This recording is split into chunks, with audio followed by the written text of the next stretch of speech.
Coming from the land farthest east where the sun rises, a thwang rings out. The enchanting sound draws you in, beckoning you to come closer. As you step through the brush on the beautiful swept hills, the sound gets closer and closer. Thwang, thwang, thwang.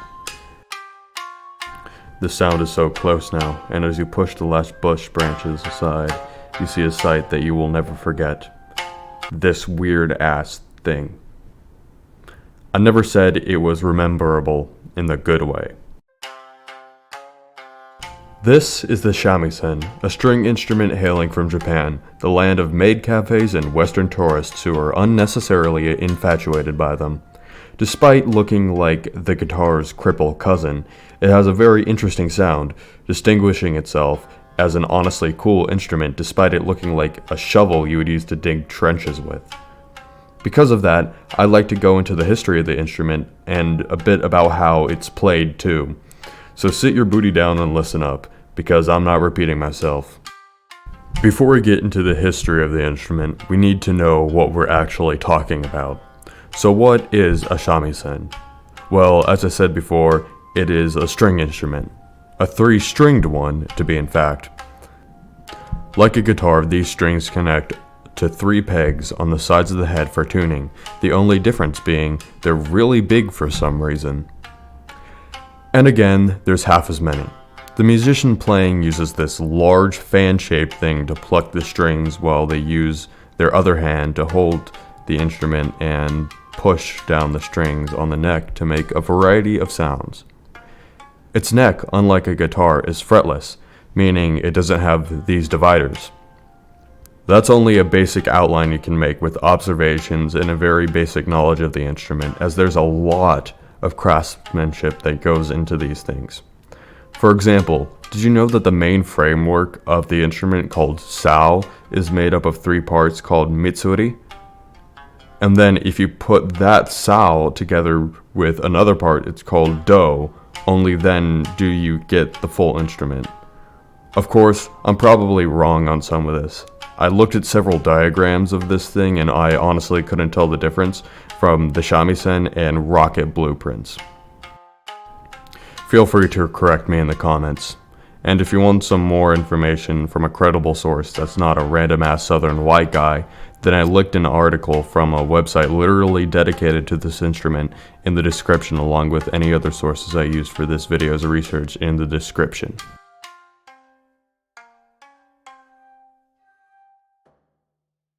Alright, so now onto the actual history of the instrument.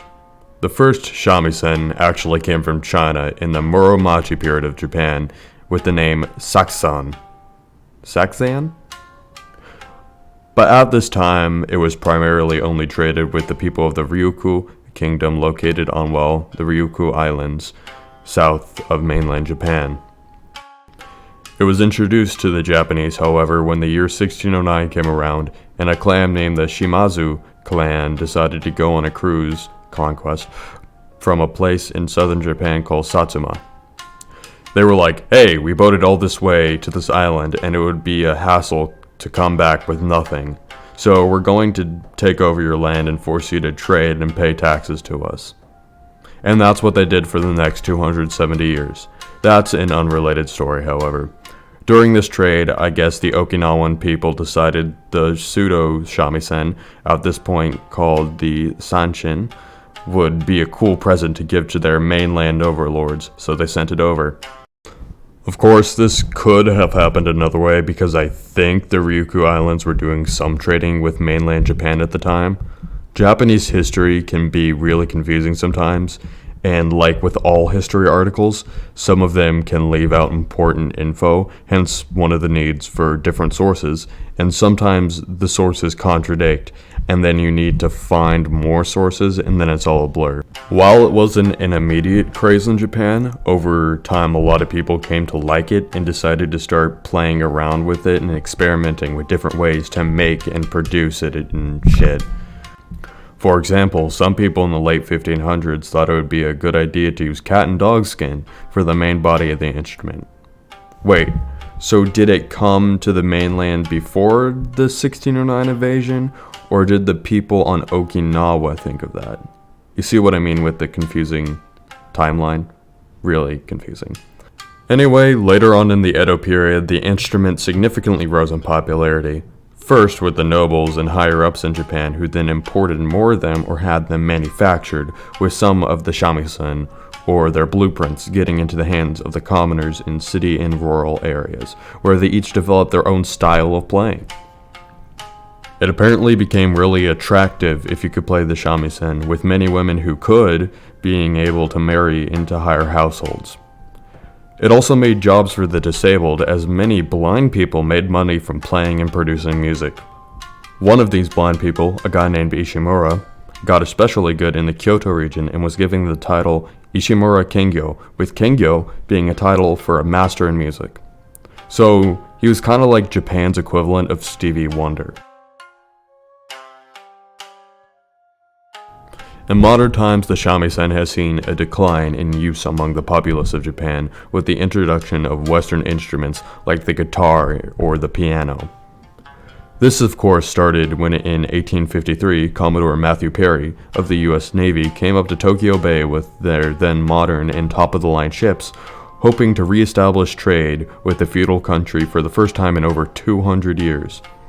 Of course, the Japanese couldn't really do anything about it, as their small fishing boats couldn't really stand up against ships that were hundreds of feet long and stocked full of cannons.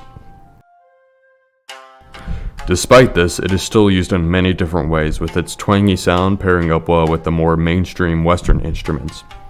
If anything, this has allowed the instrument to reach its full potential with all the different ways it can be used. From modern and more experimental types of music to more classical and traditional music, this odd but intriguing instrument still captivates many, including myself to this day. Just want to say thank you guys for watching. This video took a lot of time for me to make because I am inexperienced with video editing and video making as a whole. I really appreciate you guys stopping by to look at my work. Despite the effort put in, there are of course some facts that I probably have gotten wrong, so if there's any additional info I missed, please share in the comments. East Asian culture has always fascinated me, as it is the thing that seems the farthest and most disconnected from the rest of the world.